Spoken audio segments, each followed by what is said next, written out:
Smoking ని drinking ని touch చేయకండి, ఎందుకంటే అవి మీ హార్ట్ ని టచ్ చేస్తాయి. జాగ్రత్త.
Hi children's. Hi teacher. So ఈ రోజు మీకు ఒక మంచి విషయం చెప్తాను, శ్రద్ధగా వింటారా అందరూ? మీరు ఎప్పుడైనా పార్క్ లో వెళ్తున్నప్పుడు బటర్ఫ్లై చూసారా? బటర్ఫ్లైని ఎప్పుడైతే మీరు మెల్లిమెల్లిగా వెళ్లి దాన్ని పడదామని చూసినప్పుడు అప్పుడు అదేం చేస్తుంది? శత్రువులు ముట్టుకోవటం తనకు ఇష్టం ఉండదు కాబట్టి అది ఎగిరిపోతుంది. మరి అలాగే ఏదైనా ఒక డాగు మీకు దారిలో కనిపించింది అనుకో, అప్పుడు మీకు అది తెలీదు, దానికి మీరెవరో తెలీదు, కానీ నువ్వు దాన్ని టచ్ చేస్తే అది అప్పుడు ఏం చేస్తుంది? అమ్మో, అది అరుస్తుంది, భయపెడుతుంది కూడా. చూసారా, జంతువులకు కూడా తెలుసు ఏది గుడ్డో ఏది బ్యాడో, ఎలా ముట్టుకోవడం మంచిదో ఎలా ముట్టుకోవడం మంచిది కాదు. అలాగే మీరు కూడా తెలుసుకోవాలి బ్యాడ్ గా టచ్ చేయడం అంటే ఏమిటో, గుడ్ గా టచ్ చేయడం అంటే ఏమిటో. అంటే ఏమిటి? అంటే మనం డ్రెస్ వేసుకున్నా కూడా కొన్ని బాడీ పార్ట్స్ ఉంటాయిగా, ఎప్పటికీ అందరిలో కనిపించేవి. ఇప్పుడు నావేం కనిపిస్తున్నాయి చెప్పండి?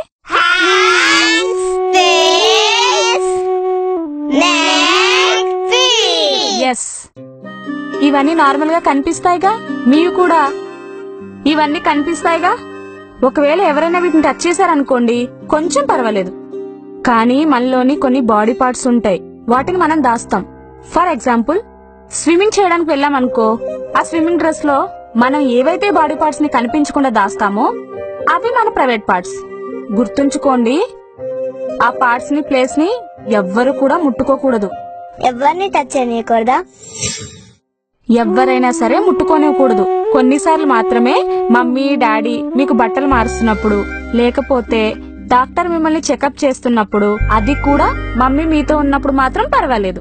కానీ గుర్తుంచుకోండి, మీ బాడీలోని ప్రైవేట్ ప్లేసెస్, వీటిని మీరు మాత్రమే టచ్ చేయాలి. మీ పర్మిషన్ లేకుండా ఎవరూ వాటిని చూడకూడదు, ముట్టుకోకూడదు. మీరు కూడా వేరే వాళ్ళ స్విమ్మింగ్ డ్రెస్ లో పార్ట్స్ ని చూడకూడదు. అర్థమవుతుందా నేను చెప్పేది? మీకు ఇంకో విషయం చెప్తా. నాకు తెలుసు నేను చెప్పేది మీకంతా కన్ఫ్యూజ్ గా ఉంది అని మీరు అనుకోవచ్చు. మనకెలా తెలుస్తుంది ఎవరు మంచివారో ఎవరు మంచివారు కాదో అని? అందుకే ఒక పని చేద్దాం, మనం ఒక లిస్ట్ తయారు చేద్దాం. దీనికి మనం సేఫ్ సర్కిల్ అని పేరు పెడదాం. ఏమని పేరు పెడుతున్నాం దీనికి? Safe circle. ఇప్పుడు మన సేఫ్ సర్కిల్ వాళ్ళు మాత్రమే మనల్ని సేఫ్ గా ఉంచగలరు. ఇప్పుడు చెప్పు, మనం ఎవరెవరి వద్ద సేఫ్ గా ఉంటామో? మమ్మీ, డాడీ, అమ్మమ్మ, నానమ్మ, తాతయ్య, అక్కలు కూడా. వీళ్ళు కాకుండా సేఫ్ సర్కిల్ బయట వాళ్ళు ఎవరైనా సరే, మన క్లోజ్ చుట్టాలైనా సరే, ఫర్ ఎగ్జాంపుల్ డాడీ ఫ్రెండే అవ్వచ్చు, అన్నయ్య ఫ్రెండ్ అవ్వచ్చు, మమ్మీ ఫ్రెండ్ అవ్వచ్చు, దగ్గర బంధువులు, ఇంటి పక్కవారు, వీళ్లలో ఎవరైనా వచ్చి మిమ్మల్ని వేరుగా టచ్ చేశారనుకోండి, అది బ్యాడ్ టచ్ కిందకి వస్తుంది. ఇప్పుడు మీరు అడగొచ్చు, బ్యాడ్ టచ్ ఏదో గుడ్ టచ్ ఏదో తెలుసుకోవడం ఎలా అని. సో ఇప్పుడు నేను మీకు చెప్తాను. ఫర్ ఎగ్జాంపుల్, డాడీ మిమ్మల్ని ఎప్పుడైతే పట్టుకుని ముద్దుగా హక్ చేసుకున్నారనుకో, నీకెలా అనిపిస్తుంది? చాలా హ్యాపీగా అనిపిస్తుంది. మమ్మీ కూడా అలాగే హక్ చేసుకుంటే అప్పుడు కూడా హ్యాపీగా అనిపిస్తుంది. కానీ కొంతమంది ముట్టుకోవడం వల్ల హ్యాపీగా అనిపించదు, చాలా ఇబ్బందిగా ఉంటుంది. ఎలాగంటే ఎవరైనా మిమ్మల్ని మీ బాడీ పార్ట్స్ ని ముట్టుకుంటే ఇబ్బందిగా బ్యాడ్ గా అనిపిస్తుందో మీరప్పుడు టచ్ చేయొద్దని చెప్పాలి. ఎవరైనా మీ చెంపలు తాకి తలపై చేయి వేసి నవ్వితే అది తెలిసిన వాళ్ళైతే ఏమనిపించదు. కానీ ఎవరైతే తెలియని వాళ్ళు ఉంటారో అప్పుడు ఎలాగైతే ఆ డాగ్ అరిచి ముట్టుకోవద్దంటుందో అలాగే మనం కూడా మనకు నచ్చని విధంగా ఎవరైనా టచ్ చేశారనుకో అప్పుడు మనం వద్దని చెప్పాలి. ఎందుకంటే అది బ్యాడ్ టచ్. ఓకే, ఒకవేళ నన్ను ఎవరన్నా బ్యాక్ టచ్ చేస్తే అప్పుడు నేనేం చేయాలి? దేవుడు మనకు ఒక నోరిచ్చాడు. అప్పుడు నువ్వు గట్టిగా నో, నన్ను టచ్ చేయొద్దు అని చెప్పాలి. ఏమనాలి? ఎగ్జాక్ట్లీ, గట్టిగా నో అని చెప్పాలి. ఒకవేళ ఎవరైనా వచ్చి నీతో ఇది మన ఇద్దరి మధ్య సీక్రెట్ అని మిమ్మల్ని బ్యాడ్ టచ్ చేస్తూ ఇదంతా మీ మమ్మీ డాడీకి ఎవరికి చెప్పొద్దని చెప్తే అప్పుడు గట్టిగా నో అని అరిచి అక్కడి నుంచి పారిపోయి నేరుగా మమ్మీ డాడీతో చెప్పాలి.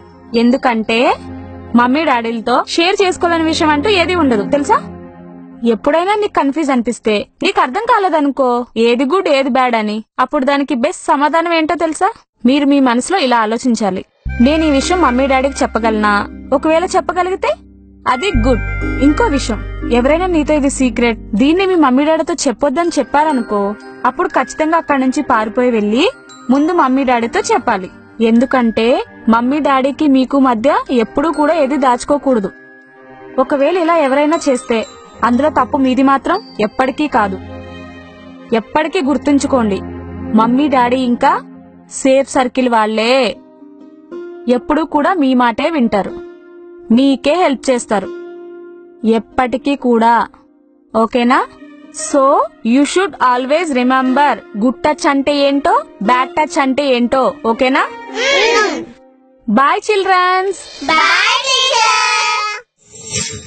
మా ఈ ప్రయత్నం మీకు అర్థమైనట్లయితే అభం శుభం తెలియని అమాయకపు చిన్నారులకు అవగాహన కల్పించండి. ఎంతో మంది కామాంధులకు బలి అవుతున్న చిన్నారి చుట్టుతలను వారి కామపు కోరికల నుండి కాపాడండి. మీరు ఈ ఫిల్మ్ ని షేర్ చేసి అందరికీ అవగాహన కలిగేలా చూడండి. Thank you for watching. Yours Kiran ANK.